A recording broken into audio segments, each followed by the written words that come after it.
So like, how did that make us get to here in our communities and stuff? How did that affect us? All this kind of rhetoric and stuff. Well, I think it's the agenda to create. There's deliberate agendas to create separation. What we're talking about, like connection and the self. Like we've lost connection with ourselves. We've lost connection with the earth. We've lost connection with our elders. We've lost connection with the community, and that's a deliberate. It's a deliberate agenda that's played out in the media, where it's every reason to create separation between genders, between races, between financial status, which neighbourhood you live in. It's all these issues of a deliberate agenda. Seems like an all-out separation. attack on our consciousness. Well, Graham Hancock refers to it as the war on consciousness. That would make total sense. So, Nina, from what you've experienced, and say by watching media, how do you see this is playing out? I don't watch media. So this is I guess this is a good thing. Should people watch less, I guess, news? Is this where a lot of stuff's coming from? Yeah, I believe that. And also, there's a fine line between educating yourself, and there's also how they give you information. You sort of feed... Oh, I don't know if we should go into this subject. No, it's fine. No, go straight there. That's fine. Okay. If you focus on something... Do you know about the Kabbalion and the... we spoke about all that kind of stuff recently. And how everything starts in the mind.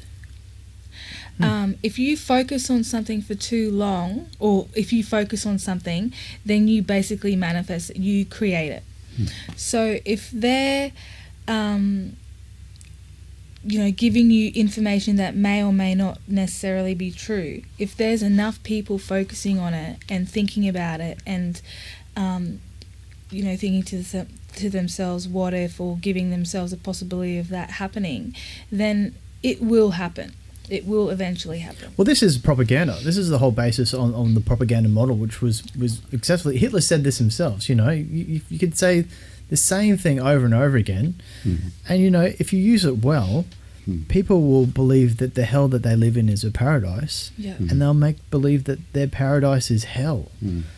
I've got a segue and interjection there as well, because I got to go back to I got to go to Germany and Poland. Yeah, okay, let's talk about that. Yeah, and I got to... You know how, like, those synchronicity moments? Yeah. So I'm sitting there with my dad, and we're sitting there in the gate, and this tour guide came out and said, "Oh, my tour group's been cancelled for the day. Would you like a private tour?"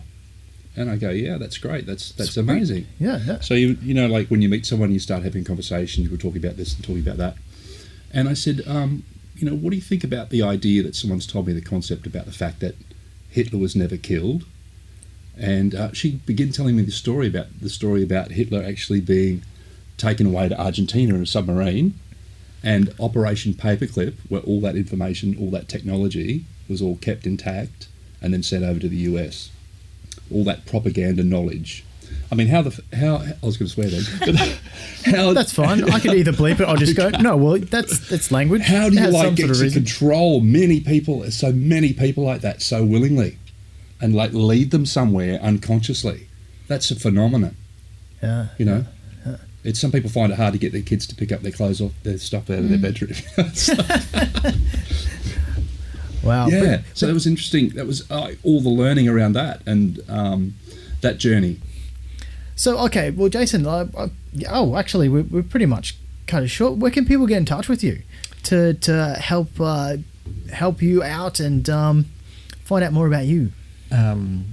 Lee, I've got a LinkedIn page. I prefer LinkedIn to Facebook. On LinkedIn, you can find me. So Jason Hilder, Hilder, at LinkedIn, and from there see what I'm involved in, and completely open to being involved in other things or being part of other movements.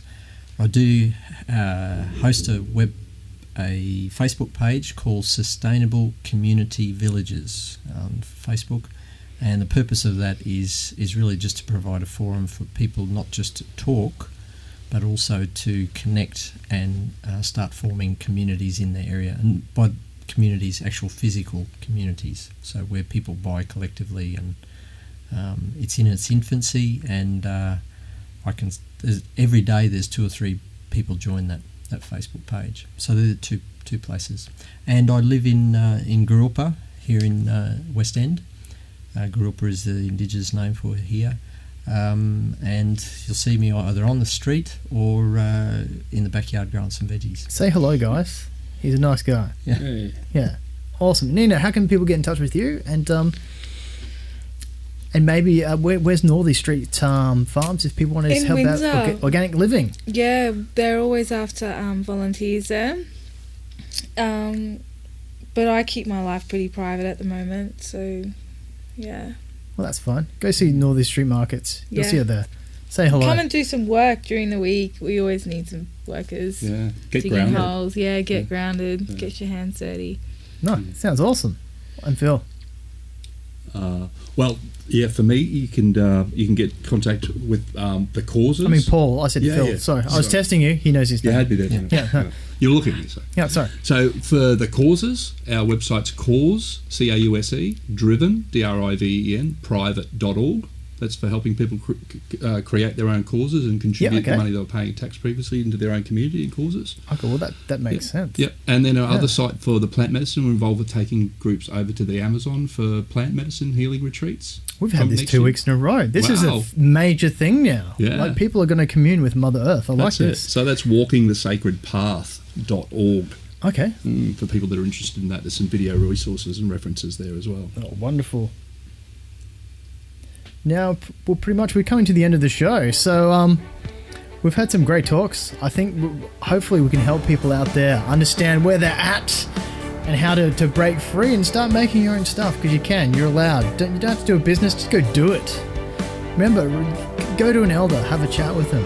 Like, tell him that you respect him and you respect his culture. Or her. Or her. Yeah, and give him a hug. Because, hey, it's all about connection. Regardless of who we are, what communities we're in, we're all together in this. And that's how it will always be. So remember, there's always places. Go check out Ubuntu. Go check out the Venus Project. There's so much stuff. Go talk to people in your local vicinity. Grow some organic food. Learn how to farm. Learn how to make cool stuff. Sell it. Go to markets. We all love this stuff. I'm Kris R. Anderson, and you're listening to the Conscious Wisdom Podcast. We're now in a brave new world. You can wear pants if you want. Hey, but you're allowed to not to, I guess. Cool. We'll see you next week.